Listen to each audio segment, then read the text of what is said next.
Tra esterni ono thelduin. Hello, fellow Inheritance Cycle fans, and welcome to Eragon Theory, the channel where we dive deep into the hidden mysteries and complex theories behind the Inheritance Cycle by Christopher Paolini. In today's episode, we are uncovering one of the most fascinating and powerful elements from this series, the ancient language. This mystical language holds the key to magic itself in the land of Alagasia, and is deeply intertwined with the lore and history of the writers. We'll explore how it works, who uses it, and dive deep into some theories about its origins and potential future after the end of the series. Let's start with the basics. What exactly is the ancient language? For those of you who need a refresher, the ancient language in the Inheritance Cycle is the language of magic itself, spoken by the elves, dragon riders, and anyone who wields magic in Alagasia. In this world, saying something in the ancient language is like making a promise with the universe. There is no way to lie. When a spell is spoken in the ancient language, it must happen as long as the spellcaster has enough strength to back it up. The ancient language is not just a language. It is a fundamental force that underpins magic itself. Unlike regular languages, where you can lie or speak abstractly, the ancient language is bound by the nature of truth. If you say the word Brizinger, fire, for example, the fire will appear. The other words you use and your intent cause what this fire does. This magical effect only works if what you say is true, making it an incredibly powerful tool for those who wield it. However, it is also incredibly hard to use. What's even more intriguing is that this language is not just limited to spellcasting. The elves, especially, speak it as their primary tongue, incorporating its truth-bound nature into everyday life. For the elves, speaking in lies is essentially impossible, and that affects the way they perceive the world. However, they have found ways around speaking lies. Brahm says in Eragon, the elves, however, have the most skill with the ancient language. They rarely lie, but they can, however, twist the truth until you can't tell the difference between what's real and what you think is real. Now let's talk about the origins of the ancient language. Where did it come from?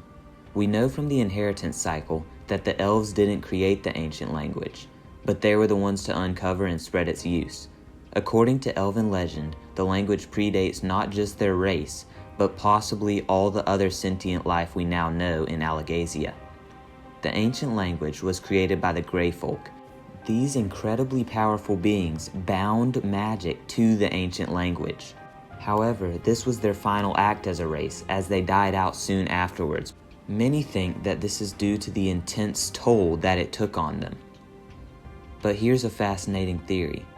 What if the Grey Folk didn't just create the language? They became part of the ancient language. What if as they channeled magic through their words, their essence merged with the fabrics of the ancient language itself? This could explain why using the language has such binding, immutable effect. It's almost like the will of the Grey Folk is still influencing the world. What do you think? Could the Grey Folk be the hidden force that still governs magic in Alagasia today? Let me know in the comments what you think about this theory. Is the ancient language more than just a tool, but a living entity of its own? So how does the ancient language work mechanically? Let's break it down. In Eragon, we learned that speaking a word in the ancient language causes it to happen, but the magic requires energy from the spellcaster. The bigger the spell, the farther away you're casting it from, the more energy it requires. This means you can't just speak a word and expect miracles. You need the strength to back it up. There's also the fascinating concept of true names. In this universe, everything, people, places, and objects, have a true name in the ancient language, which reflects its essence. If you know the true name of something, you have complete power over it. This is why Eragon is so careful about learning his true name. This is also how he forced Sloane to journey to Elismira. There is a twist, however. True names can change. As a person's identity evolves, their true name can shift, making it a fluid, living concept. This adds a psychological layer to the ancient language. It's not just about power, it's about self-understanding. As we see at the end of Inheritance, Murtagh was bound to Galbatorix by his true name, but it shifted, and he was freed from this, allowing him to help Eragon defeat Galbatorix, and after Galbatorix was defeated, to leave and go off on his own. We also know that Galbatorix discovered the true name of the ancient language, the most powerful name, the name of names. This word is known by very, very few people, and Eragon refused even to share it with the leader of Nasuada's magical peacekeeping force. We'll talk a little bit more about this later. Now that we've explored how the ancient language works, let's look towards the future.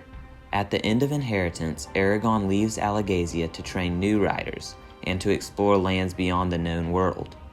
The series does not tell us much about the ancient language's future, but it opens the door for some interesting theories. What if Eragon, in his travels, discovers an even older version of the ancient language, or even an entirely new magical language? If the Grey Folk were capable of creating the ancient language, maybe other civilizations have developed their own forms of magic through language. Imagine the possibilities. Eragon could learn a language with different rules, one that doesn't bind truth in the same way.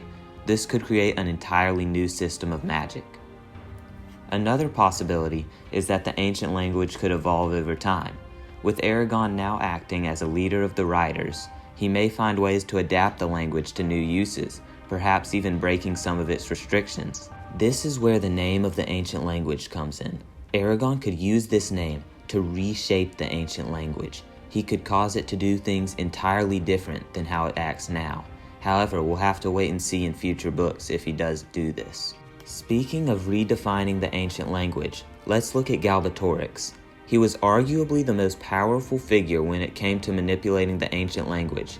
He discovers ways to bend the rules of magic, even finding the true name of the ancient language itself, a fact that ultimately led to his downfall. But what would have happened if Galbatorix hadn't been killed? What would he have done to the ancient language? Could he have corrupted it? Is it possible that the ancient language itself is vulnerable to corruption? I think this is a very intriguing idea, but for now let's move on. What if in the future a new villain emerges, one who can take Galbatorix's discoveries even further, potentially breaking the boundaries of the ancient language entirely? Could this be the next great conflict for Eragon and the Riders? As we wrap up this episode, we've taken a deep dive into the ancient language from Eragon and the Inheritance Cycle. From its deep roots in the lore of Alagaësia to the powerful connection it has with magic, truth, and intent, it's clear that this language is more than just words. It's a reflection of the world itself. We've explored how knowing and understanding this language gives characters immense power, but it also imposes great responsibility, as it aligns with the truth of existence. Whether you're a fan of ancient languages and fantasy, or just love delving into complex magical system, the ancient language in Eragon serves as a perfect example of how a well-constructed language can elevate a story to new heights. Thank you for joining me on this journey through Alagaësia's most powerful tool. I would like to hear your comments. What do you think about the ancient language? Do you have any other theories? Post in the comments if you have any. Please subscribe and like this video if you enjoyed the show. But until next time, may your swords stay sharp and your words stay true. Thank you for watching Eragon Theory.